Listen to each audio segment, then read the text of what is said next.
Oke, jemaat sekalian, selamat sore. Bagaimana? Semuanya baik, cerah ceria? Ya, amin. Sudah mandi semuanya? Oke. Baik ya. Baik sekali kalau begitu.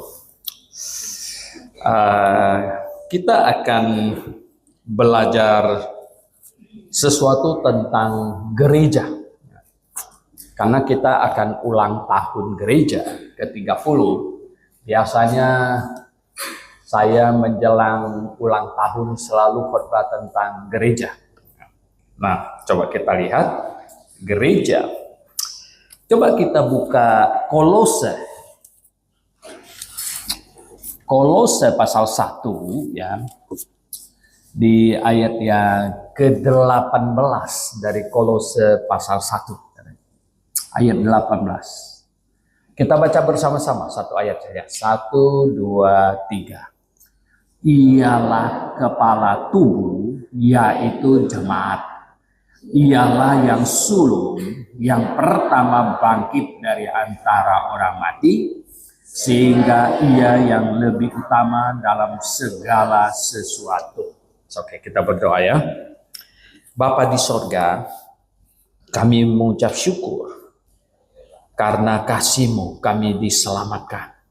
Dan bukan itu saja, sebelum kami pergi berkumpul bersama-Mu ya Tuhan di sorga sana, Engkau membangun, Engkau memerintahkan kami sementara di dunia ini membentuk satu kumpulan orang yang Engkau sebut tubuh-Mu.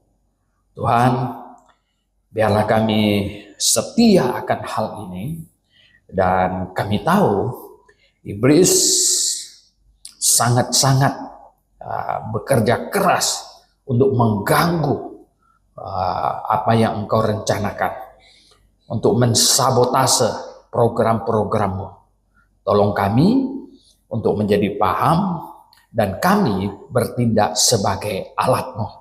Terpujilah nama-Mu Bapa di sorga, dalam nama Tuhan Yesus Kristus kami berdoa. Amin. Di Efesus pasal 1 ya, ayat yang ke-23. Efesus pasal 1 di ayat yang ke-23 juga ada bunyi demikian. Jemaat yang adalah tubuhnya, yaitu kepenuhan Dia yang memenuhi semua dan segala sesuatu. Jadi jemaat. Banyak orang pikir ini tema jemaat ini kan sudah sering. Ya, kita sendiri sudah sering ngomong jemaat. Tetapi persoalannya sekarang yang terjadi itu adalah di kekristenan ada kekacauan. Ada kekacauan apa? Karena banyak orang Kristen, bahkan pemimpin gereja, tidak menangkap, tidak mendapatkan keistimewaan kekristenan itu yang sebenarnya terletak pada gereja ini. Sebab apa? Gereja yang adalah tubuh Tuhan Yesus, tubuh Kristus, katanya di sini, tubuh Kristus. Itu tidak seperti yang semua agama punya. Bahkan kekristenan 1000 tahun lebih dikacaukan. Apa? Keindahan dan ciri khas dari gereja tubuh Kristus independen lokal sifatnya itu dikaburkan menjadi gereja yang universal. Gereja yang universal, gereja yang meliputi semua, meliputi semua. Ya, dan kata universal itu ya kemudian itulah Katolik, ya, bahasa Indonesianya, Jadi yang universal, yang Nah, malah akhirnya ini mirip dengan agama lain. Mereka buat mirip dengan agama lain. Miripnya gimana? Islam tidak ada yang namanya jemaat masjid, tidak ada. Ya. Nah, Islam cuma satu. Kamu Jumat di mana, pergi ke masjid mana. Ya tidak ada, oh ini anggota masjid yang di samping sini, nggak ada. Mereka tidak ada. Ya, tidak ada. Hindu tidak ada. Ya, kamu anggota pura mana? Gitu, tidak ada. Ya. Jadi pura didirikan di mana-mana, di mana-mana. Dan mereka tidak ada pertemuan bersama dan lain sebagainya bahkan. Nah, tidak ada jemaat pura lokal, nggak ada. Tidak ada begitu punya. Hindu juga tidak ada. Itu Buddha juga tidak ada. Ya, tadi Hindu pura. Buddha tidak ada. Mereka bangun vihara di mana-mana. Ya. Bahkan mereka juga tidak ada aturan harus berkumpul hari apa dan semuanya, tidak ada. Ya, hari-hari besar mereka kumpul. Sehingga waktu saya pergi ke Papua, di sebuah bukit yang lumayan tinggi, yang berdiri di situ satu vihara. Waktu itu saya pertama kali saya pergi ke Papua, tahun berapa itu, waktu sama si Gasper. Pak, kalau kita bisa bikin gereja begitu cakep sekali katanya. Saya bilang, kita itu beda dengan mereka. Mereka setahun ke viharanya 2 kali. Kita tiap minggu, ya, amsyong kamu, saya bilang, itu naik gunung begitu, betul nggak? Kalau kau bikin, kalau vihara di atas bukit, 1000 tangga, gila gitu. Jadi setahun cuma pergi 2 kali, betul nggak? Nah, kau bikin gereja 1000 tangga, nggak pakai lift, gitu. Pak Asau udah nggak bisa datang lagi situ. Saya juga sebenarnya nggak kuat naik, gitu. Nggak kuat naik. Gitu. Kenapa? Ya mereka tidak ada aturan, ya sekian lama atau rutinitas mesti kunjungin. Pura tidak ada. Saya pergi ke Lampung. Lampung itu sebenarnya jadi Bali kedua. Banyak orang tidak tahu. Di Lampung lah banyak sekali puranya. Ya, karena apa? Waktu zamannya awal-awal Soeharto diserukan transmigrasi. Itu paling banyak orang Jawa transmigrasi pertama itu bukan ke Kalimantan, ke Sumatera Selatan, ke Lampung. Ya, makanya di Lampung itu banyak orang Jawa. Papanya Joko segala macam itu termasuk transmigrasi awal. Jadi mereka pergi ke sana. Nah, orang Bali paling banyak. Jadi transmigrasi di Lampung. Maka itu di Lampung itu di mana-mana pura. Di mana-mana. Samping gereja kita itu yang Teguh Sujarwo. Ya, sampingnya itu pura. Ya, jadi ada pura di mana-mana. Mereka tidak ada waktu jadwal bertemunya dan lain-lain, tidak ada. Kapan-kapan sempat bawa sesajian ke sana. Nah itu mah dibikin di atas bukit tidak ada masalah, betul nggak?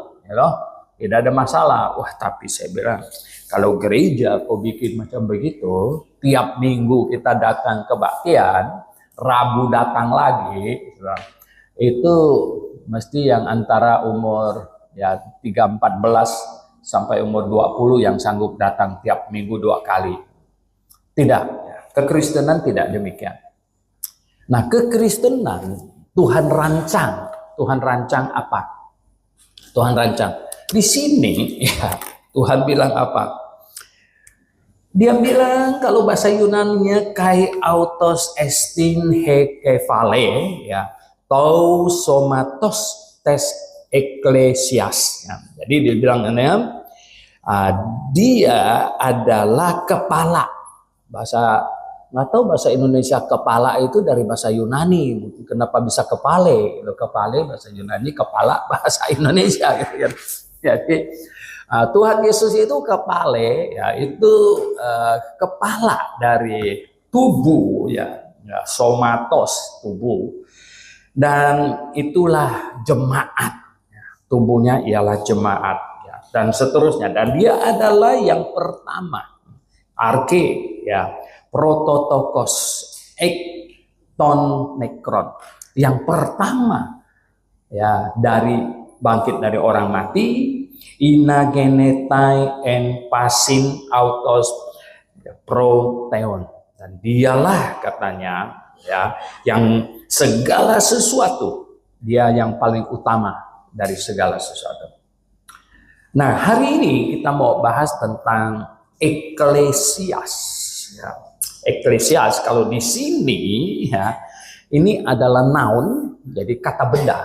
Kata benda genitive singular feminine. Ya. Nah, ini yang belajar bahasa Yunani mesti tahu. Ya. Jadi ini kata benda noun, ya, dan genitive singular feminine. Nah, saudara yang saya kasih dalam Tuhan, dan kata eklesia itu sendiri adalah gabungan dari dua kata, ek dan kaleos. Ya, jadi panggil keluar sebenarnya. Eklesia itu artinya dipanggil keluar. Jadi orang yang dipanggil keluar, dipanggil keluar. Nah, jadi gereja atau jemaat ya. Nah, rupanya eklesia ini ke bahasa Arab jadi jemaah. Jemaah, makanya kita sebut jemaat. Tapi dia ke Portugis jadi eklesia, jadi igreja. Nah, dari igreja, kamu lihat di tim-tim sana, Timor Leste, ya, itu banyak igreja.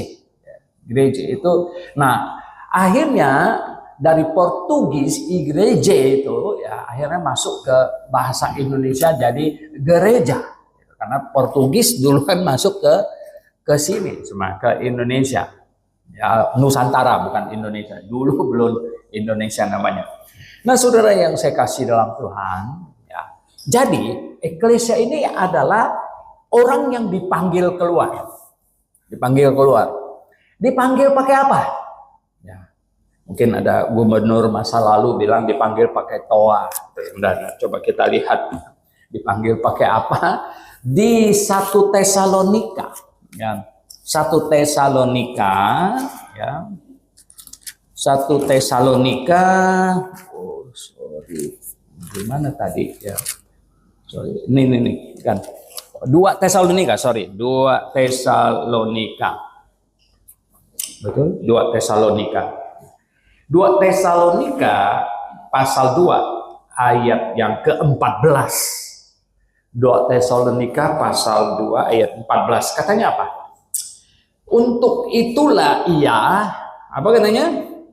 Memanggil kamu oleh Injil yang kami beritakan, sehingga kamu boleh memperoleh kemuliaan Yesus Kristus Tuhan kita. Jadi Paulus bilang orang Tesalonika, untuk itulah ia, Tuhan di sini ya, untuk itulah ia telah memanggil kamu oleh Injil yang kami beritakan. Jadi orang Tesalonika dipanggil pakai apa? Pakai toa, bukan? Dipanggil pakai Injil, Jadi sebenarnya pemberitaan Injil itu adalah pemanggilan. Dipanggil, halo, ayo percaya Yesus, gitulah, dipanggil gitu. Nah, pemanggilan. Makanya Tuhan banyak yang dipanggil, tetapi sedikit yang dipilih. Nah, yang kasih respon positif atas panggilan, ya, dipanggil, halo, ya, inilah Yesus Kristus Juru Selamat. Jadi pemberitaan ini itu panggil.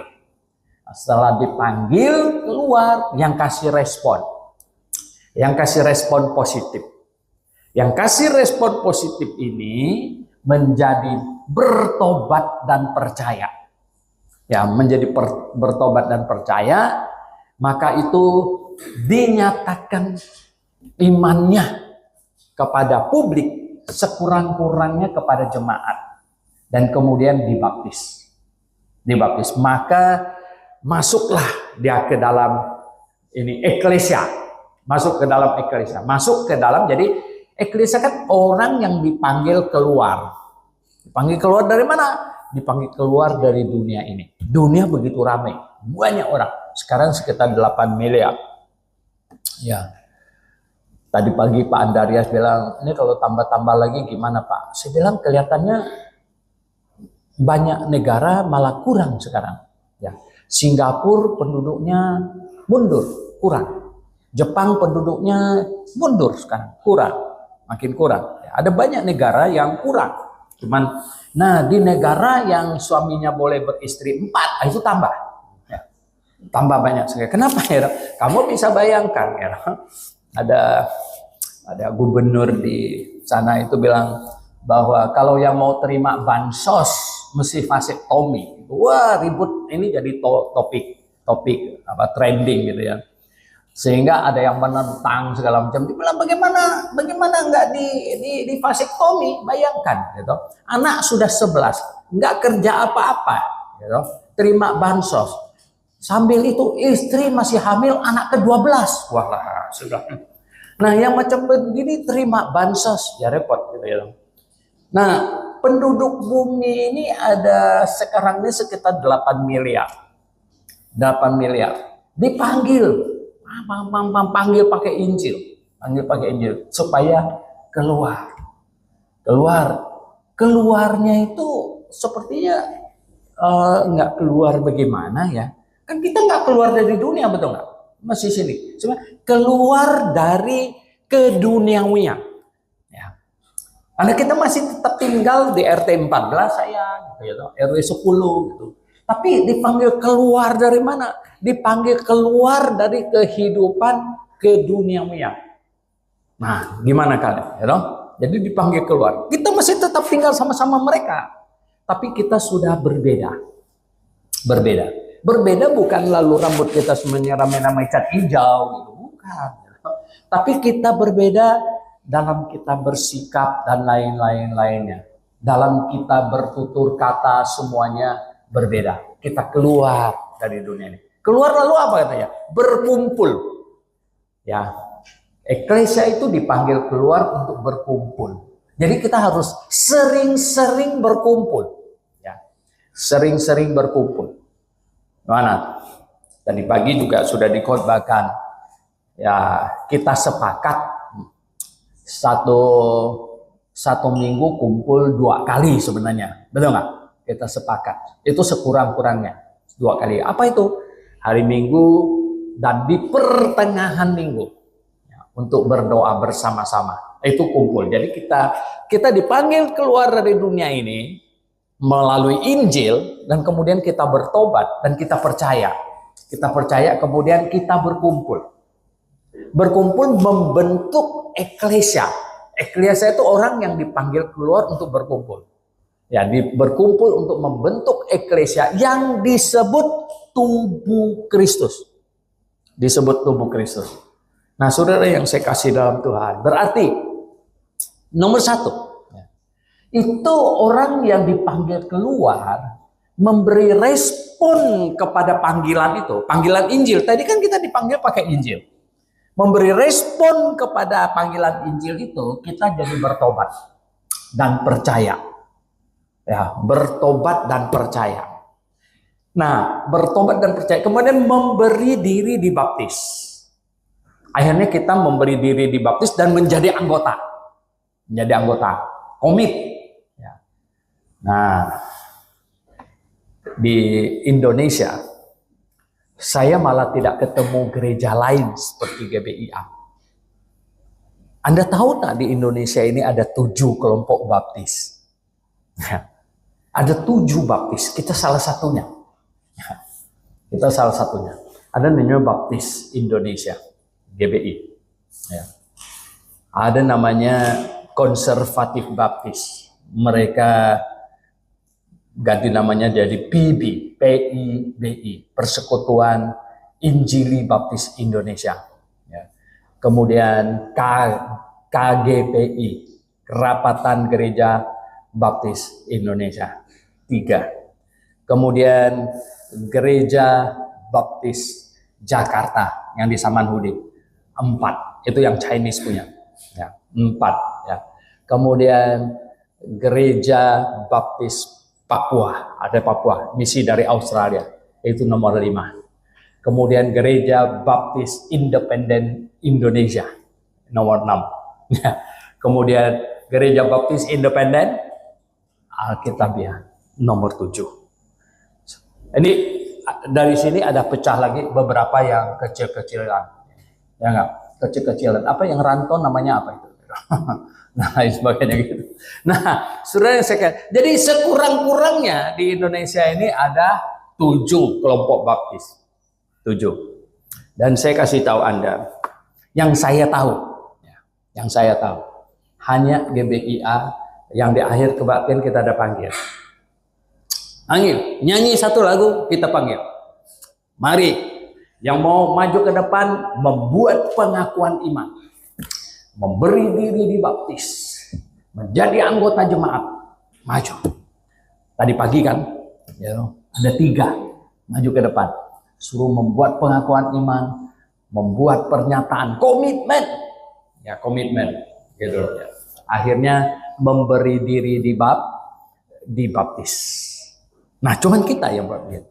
Jadi saudara yang saya kasih dalam Tuhan, seringkali di dalam grup WhatsApp orang tanya, Pak Suwento, emangnya semua anggota jemaatnya nanti pasti masuk surga?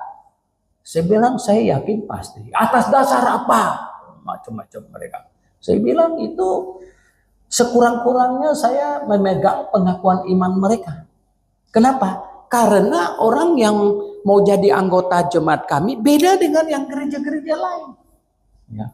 Gereja lain malah ada yang apa? Siapa anggotanya dia nggak tahu. Kenapa? Nggak ada prosedurnya gimana gitu. Ya sering-sering datang aja diakui anggota, kemudian hilang gitu. Datang lagi hilang. Cuman di GBIA kita bilang apa? Maju ke depan, membuat pengakuan iman. Ya, membuat pengakuan iman, ditanya lagi, dibaptis ulang. Iya, mau jadi anggota jemaat. Iya, jadi anggota jemaat. Ya, jadi anggota jemaat. Jadi ini eklesia ini dipanggil keluar menjadi sebuah jemaat milik Tuhan. Bayangkan, ini bukan hanya dibilang ini eklesia ini adalah punyaku. Punya itu masih belum hebat loh. Ini eklesia ini tubuhku. Wow, tubuh, ya, tubuhnya. Jadi gereja ini disebut tubuh Kristus, tubuh loh. Berarti apa tahu nggak? Yang menyakiti tubuh ini kepala sakit nggak? Hah? Boleh coba, ya dong. Coba aja ini keluar dari sini, tangannya taruh ke kompor gitu, ya. Lihat bagaimana kepalanya rasanya sakit nggak? Ya. Nah jadi ya ini tubuh Kristus. Siapapun yang menyakiti tubuh Kristus sebenarnya dia menyakiti Tuhan. Nah itulah sebabnya kenapa Rasul Paulus bilang apa? Tuhan Yesus datang untuk orang berdosa, menyelamatkan orang berdosa. Dan yang paling berdosa dari semua orang itu aku. Kenapa dia mengkategorikan dirinya paling berdosa? Karena aku menganiaya jemaat Tuhan. Dia menganiaya jemaat. Dia menganiaya tubuh Kristus. Nah ini tubuh Kristus. Jadi setiap kali kita berkumpul membentuk jemaat, kita itu membentuk tubuh Kristus. Membentuk tubuh Kristus. Nah, jadi tubuh Kristus yang Tuhan paling inginkan dari tubuhnya itu apa? Tubuhnya itu haruslah terdiri dari orang yang sungguh-sungguh bertobat dan sungguh-sungguh percaya. Ya. Bukan masalah orangnya bagaimana, kaya, miskin, putih, hitam, ya toh, laki perempuan, bukan itu. Tapi nomor satu utama itu adalah orangnya harus sungguh-sungguh bertobat dan percaya. Nah, karena apa? Karena ini tubuh Kristus. Ini nggak main-main ini ya, nggak main-main. Ya, tadi pagi saya bilang, toh, bayangkan kita saudara seiman saja sudah hebat. Ya kan? Saudara seiman saja sudah hebat. Kita akan ketemu di sorga punya. Ini bukan saudara sebangsa, saudara sesuku segala macam. Kita nanti ketemu di sorga itu adalah saudara Kristus yang akan ketemu. Ya. Maka itu saya bilang, saya orang Tionghoa, saya senang orang Tionghoa, saya bilang gitu ya. Saya senang, ya saya bangga. Cina makin maju teknologi. Tapi saya bilang kalau dibandingkan dengan saudara seiman saya, itu beda.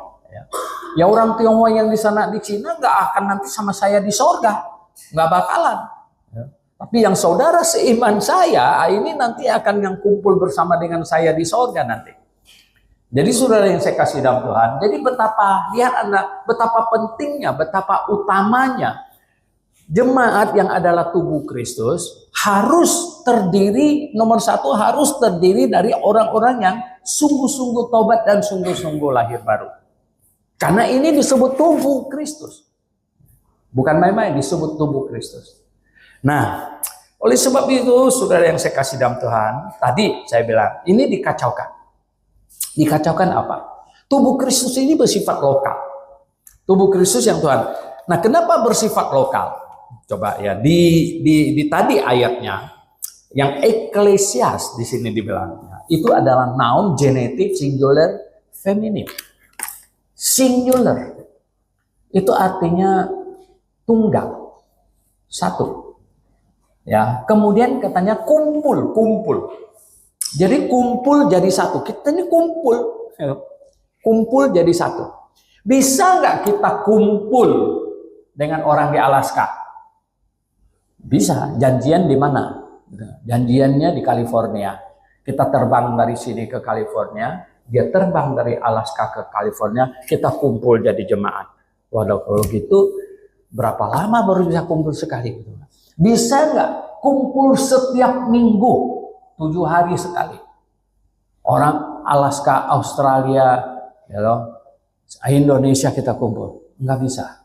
Maka itu, yang disebut orang yang berkumpul, ya, eklesia, itu adalah orang yang dalam radius lokal. Karena kita kumpul. Ya, jadi kita kumpul. Nah, ini hebatnya. Kenapa Tuhan mau begitu? Kenapa Tuhan mau ada kumpulan-kumpulan? Dan yang disebut tubuh Kristus itu bukan gabungan seluruh kekristenan. Seluruh dunia. Bukan. Yang disebut tubuh Kristus sesuai dengan ayat ini, itu adalah yang kumpul. Yang kumpul. Bukan yang kocar-kacir, satu di Alaska, satu di Antartika, satu di Australia. Bukan. Tapi yang kumpul. Yang kumpul inilah yang disebut tubuh Kristus. Ya, makanya itu kita kumpul. Nah, ini tubuh Kristus. Dan kepalanya siapa? Yesus Kristus. Ini sudah bilang kepalanya Yesus Kristus. Bukan kepala yang belakangan ini baru dipilih yang cerobong asapnya keluar asap putih. Bukan itu ya. Itu ngawur itu. Itu bukan kepala itu ya. Justru yang jadi kepala di sini adalah Kristus. Jadi gini. Difahami, tiap kumpulan ini, kita kumpulan ini, ya, kumpulan orang percaya yang bertobat, kepala kita itu adalah Kristus. Kepala kita itu Kristus. Nah, ini harus sangat mantap, ya, sangat mantap. Karena ini kalau kacau, ya ini akan merusak banyak hal, ya. Nah, karena iblis merusak konsep ini ribuan tahun ya, maka menyebabkan ada kekacauan dalam berjemaat. Karena banyak denominasi lain, gereja lain, mereka kurang paham akan hal ini. Dan efek samping yang ditimbulkan itu tahu nggak apa? Ketidaksetiaan orang Kristen kepada gereja lokalnya. Sampai hari ini masih banyak orang Kristen, kalau yang bukan berhasil dididik oleh GBIA, mereka pikir, lah so what? Saya jadi orang Kristen. Minggu ini ke sini, minggu depan ke sana, ya kan? Kan mirip-mirip kita pergi ke mall. Jadi minggu ini kita ke mall ini, Arta Gading, minggu depan kita mau MOI, gitu. Minggu depan lagi ya toh apa MKG gitu ya, segala macam. Ini bisa aja. Akhirnya begitu jadinya. Padahal itu bukan yang Tuhan mau. Bukan yang Tuhan mau. Yang Tuhan mau itu adalah apa? Jemaat lokal. Ini tubuh Kristus. Dan ingat, Tuhan Yesus adalah kepala. Jadi setiap orang yang mendengar panggilan Injil, ya, setiap orang yang mendengar panggilan Injil dipanggil keluar panggilan Injil. Bertobat, percaya, dibaptis, masuk ke dalam. Ini harus menjadi bagian dari tubuh ini. Ya, bagian dari tubuh ini, saudara. Bagian apa? Wow, ya. Ini kita ya suka sama nikmati, susah sama rasakan, karena kita dipanggil menjadi satu tubuh. Ya. Kumpul di sini jadi satu tubuh. Dan Dan inilah menyebabkan yang sebenarnya begini, kurang bersatunya dan kurang perhatiannya dan kurang persaudaraannya sebenarnya karena suasana juga. Karena suasana damai kan. Wah, coba misalnya gini loh ya. Kalau penganiayaan, makanya pada abad pertama, waktu jemaat pertama itu mengalami penganiayaan, wah gitu. Itu jemaatnya sungguh sangat bersatu. Kenapa? Karena dianiaya semuanya akan bersatu sekali, gitu.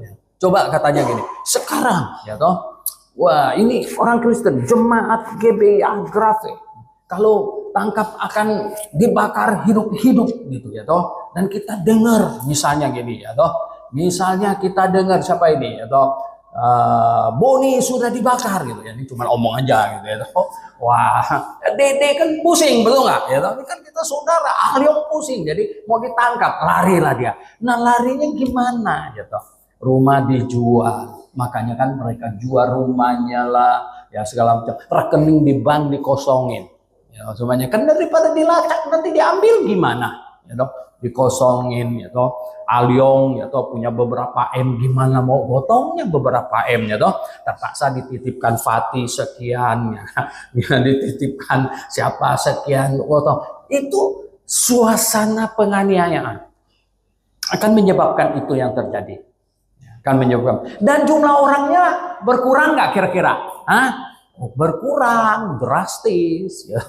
Kalau 300 anggota jemaat Grave, 400-an gitu ya, mengalami penganiayaan, masih sisa 40 aja udah hebat. Betul. Ya kan? Yang berani bilang apa? Kepala saya. Ya. Jadi tanggungannya gitu. Waduh, nggak gampang itu ya. Nggak gampang. Nah, tapi penganiayaan itu akan menekan kita, persaudaraan kita jadi tinggi. Karena penganiayaan. Tapi kalau bebas ya. Makanya Karl Marx itu salah. Dia baca Alkitab, Kisah Rasul pasal awal-awal itu. Wah, dia lihat tuh orang katanya. Mereka jual hartanya, duitnya ditaruh di bawah kaki Rasul, jadi milik bersama. Akhirnya dari situ dia muncul ide komunisme. Semua orang jual hartanya, tidak ada orang boleh punya harta sendiri. Semuanya, ya, semua anggota jemaat jual hartanya, taruh di bawah kaki Pak Soeharto. Waduh, ya Ray jual punya dia, ada apa, sepatu bekas gitu ya, atau jual ya kan. Tapi ya enggak, Alyong dia jual hartanya puyeng dia, ya kan banyak gitu. Misalnya gitu ya enggak. Pak Timotius suruh jual hartanya, taruh di bawah kaki saya. Nggak muat kakinya di sini. Lah itu kan akan pusing gitu ya, betul nggak? Nggak bisa ya. Kalau tidak penganiayaan nggak bisa. Lalu kenapa yang di kitab Kisah Rasul pasal awal itu bisa? Kenapa bisa? Ya, karena penganiayaan. Ya, penganiayaan. Kalau penganiayaan bisa, tadi saya bilang itu. Tapi kalau tidak ada penganiayaan, mana bisa? Nggak bisa. Makanya di perjanjian lama saja, zaman bangsa Yahudi, Tuhan tidak buat mereka jadi komunis. Tidak. Ya kenapa? Nggak bisa. Kalau masa damai, ya orang rajin akan kaya, orang malas malah nggak boleh makan. Betul nggak? Barang siapa yang tidak bekerja, tidak boleh makan. Itu hukumnya Tuhan. Gitu. Ada orang bingung amat saya. Pikir ini orang sekolah di mana? Masa di grup tanya Pak Soeharto, kenapa ada orang kaya, orang miskin di dunia ini? Wah, saya bilang, ini gimana nih mau jawab orang? Kenapa bisa ada orang kaya, orang miskin? Saya bilang, ini kan sudah Tuhan kasih kebebasan. Yang rajin akan kaya, yang malas akan miskin. Ya, saya nonton itu Charlie Kirk itu di Amerika itu dia bagus itu ya. Itu ada mahasiswa sok-sok pintar di situ mau berdebat, dia bilang apa? Ini sekarang ini katanya pemerintah ini kenapa di negara ini banyak yang apa? Nggak punya rumah, tidur di tenda, di trotoar. Charlie Kirk menjawab satu, that's their choice. Itu pilihan mereka. Oh, mana mereka tidak pilih mau tinggal di tenda, di trotoar. Kalau semua orang dia pilihnya kan mau pilih tinggal di itu ya, di penthouse malah gitu. Nah, tapi persoalannya ya, kenapa kau pilih pakai narkoba? Betul nggak? Kenapa setelah kau mabok kecanduan narkoba kau tak bisa kerja? Sudah tidak bisa kerja, malah punya rumah dijual. Malah sekarang beli tenda dan pasang tenda di trotoar. Makanya itu pilihan. Itu pilihan. Nah, saudara yang saya kasih dalam Tuhan, kita kembali ke masalah jemaat. Jemaat Tuhan itu luar biasa. Nah, kita memiliki, kita disebut satu tubuh. Kita disebut satu tubuh. Nah, dalam keadaan damai, nggak bisa. Kita dalam keadaan damai, suasana damai, tidak ada penganiayaan segala macam. Tidak bisa kita suruh semua orang jual dia punya harta dan taruh di bawah kaki di sini. Nggak bisa. Karena apa? Tidak dalam kondisi penganiayaan. Dalam kondisi tenang, masing-masing punya keluarga. Masing-masing punya keluarga, masing-masing berpikirannya sendiri. Akhirnya orang jadi bisa macam-macam. Ya, hasilnya bisa macam. Ada yang kaya, ada yang miskin, ada yang susah, ada yang senang, macam-macam. Tetapi kita tetap apapun yang terjadi, kita satu tubuh dalam Kristus. Pada waktu kita jadi satu, kita berjemaat. Ini kita satu tubuh. Nah, oleh sebab itulah, apa yang bisa kita lakukan dalam satu tubuh ini? Untuk hidup yang masih sekarang ini, apa yang bisa kita lakukan? Kita, Alkitab sebenarnya suruh kita apa atau enggak? Saling menasehati. Ya. Saling menasehati, saling menguatkan, bahkan saling menegur. Nasihat itu kan lembut. Kalau tegur sudah lebih keras. Betul nggak? Kalau nasihat itu ya baik-baik omongnya. Jangan begitu, begini. Nggak mau dengar, tegur. Nah, itu gitu ya. Kayak saya dengan anjing saya gitu. Ya gitu.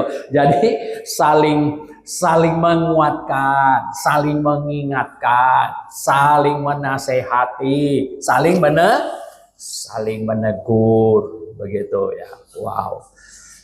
Dan kalau yang tidak mau dengar, Tuhan malah kasih aturannya. Kasih aturannya apa, jemaat? Katanya ada yang bikin salah di Matius 18. Ada yang bikin salah, diapain? Ditegur secara empat mata. Gitu. Empat mata nggak mau dengar karena mata cuma 4. Waduh, dia galakkan dia. Akhirnya katanya ajak beberapa orang, jadi 7-8 mata gitu ya toh. Ajak beberapa orang, tegur, nggak mau dengar lagi. Walah, dia tambah marah, tambah apa. Yang ketiga apa langkahnya? Lapor kepada jemaat, lapor kepada jemaat. Nah, jemaat ayo rame-rame tegur dia, rame-rame nasehatin. Enggak mau dengar. Finalnya diapain? Nah, diusir. Ya. Diusir. Suruh jangan jadi jemaat lagi. Selama 30 tahun.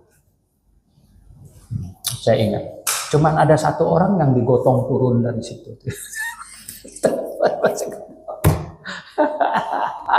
Ya, ini kalian ini banyak belum ada. Boni ada nggak? Nggak ada. Ya, ini ya. Selama 30 tahun. Cuman satu orang digotong turun, diusir, digotong turun. Ya, ada sebilang, ya udahlah ya. Itu jadi catatan. Ya, nggak tahu ya. Ini sejarah 30 tahun mau masuk nggak itu? Karena selama 30 tahun cuma ada satu orang yang digotong turun gitu.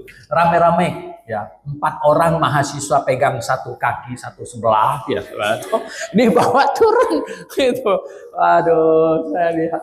Nah, itulah jadi ditegur 4 mata. Nggak mau dengar, beberapa mata. Nggak mau dengar. Umumkan sama jemaat. Malah nggak mau dengar juga galak. Ya diusir. Saudara yang saya kasih dalam Tuhan, itu aturan yang Tuhan kasih. Demi apa sebenarnya? Demi jemaat ini baik. Ya, karena kita ini eklesia. Kita ini tubuh Kristus. Kita ini tubuh Kristus. Tubuh Kristus harus bagus. Ya, Tubuh Kristus. Tadi itu ya. Tadi kan apa? Harus orangnya bertobat dan percaya. Lahir baru. Lahir baru. Ya. Kemudian selain itu apa? Tubuh Kristus ini kita harus cinta kebenaran. Firman Tuhan ini nomor satu. Dia di atas segala-galanya. Di atas segala-galanya. Firman Tuhan. Ya. Firman Tuhan. Ini kalau setiap orang Kristen ya, yang lahir baru, komit Alkitab nomor satu. Masalah suami istri, hubungan suami istri, Alkitab nomor satu. Ya kan? Kadang-kadang gimana ya? Nah, ini kan saya barusan seminar tentang keluarga di Gramata sana, GBA seminar. Saya sebenarnya dari seminar di sana terinspirasi ini cari waktu untuk seminar di sini. Ya. Karena itu perlu. Ya, itu perlu. Ya. Suami istri perlu baik. Ya. Anak perlu baik. Ini semuanya ini. Karena itu fondasi gereja. Ya. Gereja ini nggak mungkin bisa bagus kalau semua anggota keluarga yang tergabungnya berantakan gitu. Nggak bisa. Ya.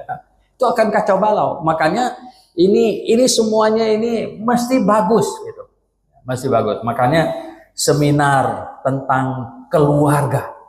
Ini penting. Nah, jadi maksudnya gini, suami istri komit Alkitab satu-satunya. Dia di atas kita. Sehingga apa tahu enggak? Semua anggota jemaat, yang suami istri, yang anak, kita menjadikan Alkitab gini. Yang jadi suami, sudah belum saya ikut Alkitab? Yang jadi istri, tanya diri sendiri, sudah belum saya ikut yang Alkitab? Yang jadi bapak, ada nggak saya bertindak sesuai Alkitab? Yang jadi anak, ada nggak saya sesuai dengan Alkitab? Nah, kalau semuanya demikian, pasti nggak ada masalah. Betul nggak? Amin? Nggak ada masalah. Waduh, tangan. Dulu ada jemaat kita, sudah meninggal. Suaminya sudah meninggal, istrinya saya nggak tahu. Suaminya meninggal. Mereka ribut terus. Satu hari datang sama saya. Saya tanya, kenapa kalian ribut? Suaminya bilang apa? Lihat nih mukanya, dia bilang. Yang macam begini mau suruh saya sayang dia, dia bilang. Mana bisa? Waduh. Nah, istrinya lagi, dia tunjuk suaminya. Tuh lihat, dia bilang. Tuh lihat Pak Soe, tuh lihat, dia bilang. Dia galaknya bukan main begitu, dia bilang. Gimana saya mau tunduk sama dia? Waduh. Akhirnya mereka ribut berdua di depan saya. Ribut berdua. Nah, saya kadang-kadang kalau dalam keadaan genting, saya seringkali berdoa, Tuhan, tolong solusinya apa, gitu kan?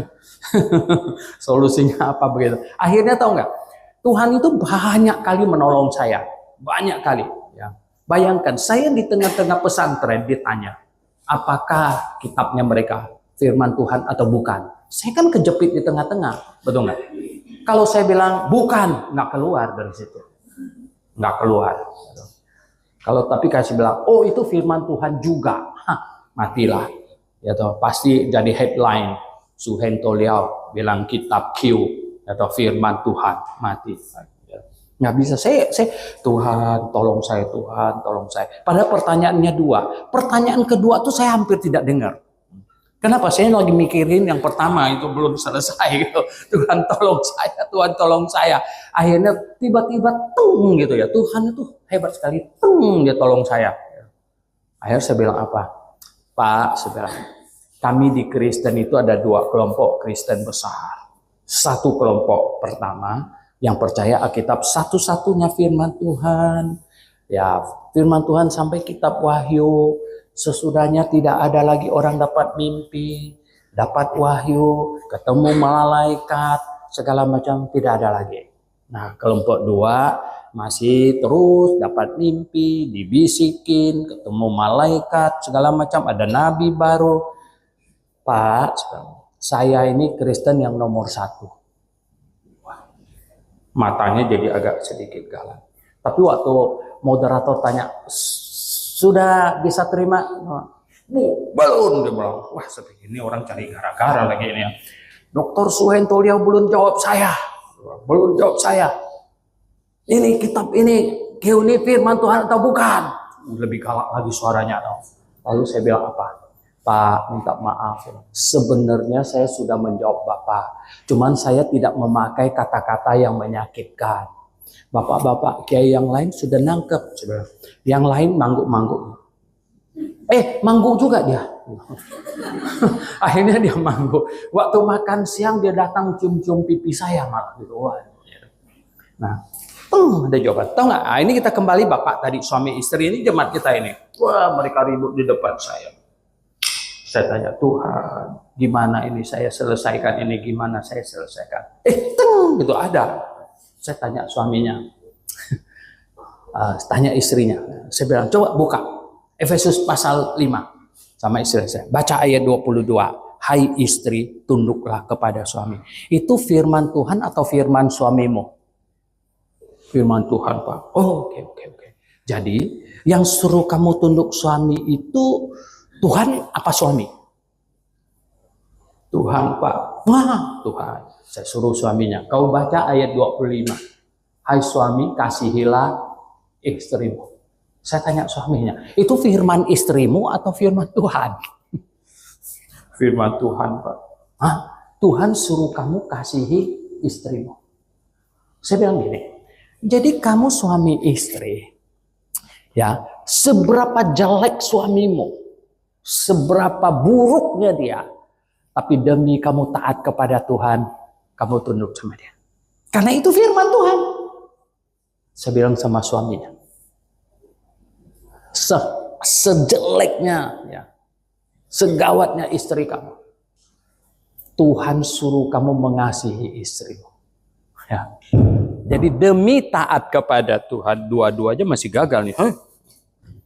Ya, demi kamu taat kepada Tuhan, bukan taat kepada istri, maka kamu harus mengasihi istrimu. Biar mukanya sejelek apapun. Katakanlah kena setrika, gitu kan. Kamu tetap harus mengasihinya. Jadi saya bilang gini, mulai hari ini, ya, kalau kalian datang lagi, kalau saya dengar kalian ribut lagi, mulai hari ini, saya akan tanya, ini yang start awal, istri kurang tunduk sama suami, atau suami yang kurang mengasihi istrinya. Dengar baik-baik. Mulai saat itu nggak ribut lagi, atau mereka nggak lapor saya nggak tahu gitu. Pokoknya jadi nggak ribut lagi gitu. Nah, saudara yang saya kasih dalam Tuhan, ya, jadi gini, kita jadi satu jemaat. Orang Kristen lahir baru, harus. Makanya kita suruh mereka datang ke depan sini bikin pengakuan iman. Kita nggak tahu hati orang. Yang kita pegang apa? Pengakuannya. Itu yang kita pegang. Nah, kemudian yang kedua tadi, semua elemen jemaat tunduk kepada Alkitab. Semuanya tunduk pada Alkitab. Maka segala macam persoalan akan selesai. Segala macam persoalan akan selesai. Ini yang Tuhan mau. Jadi tiap-tiap jemaat, ya, adalah tubuh Kristus. Tubuh Kristus ini main-main ini ya. Kita harus bertanggung jawab ini sebagai tubuh Kristus ini ya. Kenapa tahu nggak?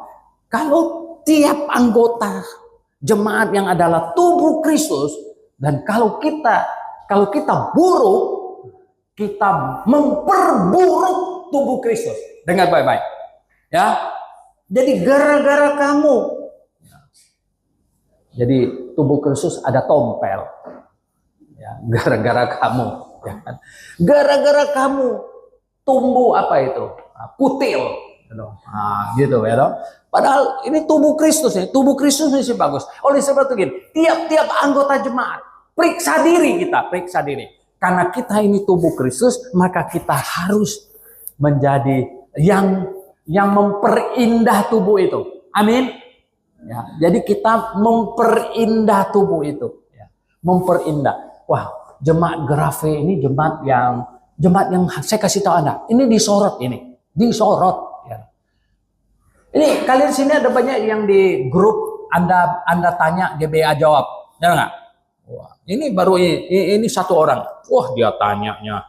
Waduh, saya bilang ini orang ini itu.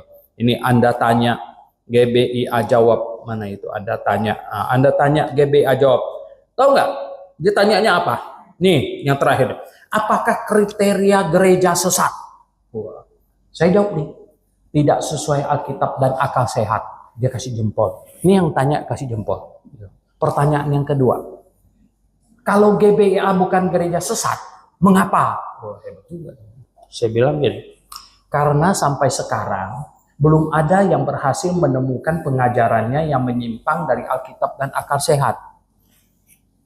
Ini ada empat ini, dua, ada empat. Ya, satu kasih hati, tiga kasih jempol. Jadi, saudara yang saya kasih dalam Tuhan. Ya. Nah, sekarang kamu ini anggota jemaat Grafe, anggota jemaat di sini. Ya. Ini kamu memperindah jemaat ini atau kamu malah merusak ya, citra jemaat ini? Kita masing-masing akan mempertanggungjawabkan hal itu di hadapan Tuhan. Betul nggak? Amin? Ya oke. Tidak ada orang yang tidak salah. Betul nggak? Orang yang makin banyak bicara, makin banyak salah. Kalau orang diam nggak akan salah. Diam. Nah, orang yang tidak bekerja juga tidak salah. Nggak bikin kesalahan karena dia nggak kerja. Tapi orang yang makin banyak kerja, bisa jadi ada salah. Yang paling penting adalah apa? Kalau kita salah pun, kalau kita belum bagus, kita bukan melarikan diri. Bukan amputasi dari tubuh. Betul nggak? Amin? Kita tidak mengamputasi diri. Tapi kita apa? Memperbaiki. Ya, ini yang penting. Jadi, tidak ada orang yang tidak salah. Tidak ada yang sempurna. Tuhan juga tahu bahwa tubuhnya tidak sempurna. Tetapi yang Tuhan sangat ingin adalah apa? Tiap-tiap anggota kita maju. Better than yesterday, less than tomorrow. Lebih baik dari kemarin, tapi masih kurang dari besok. Artinya apa?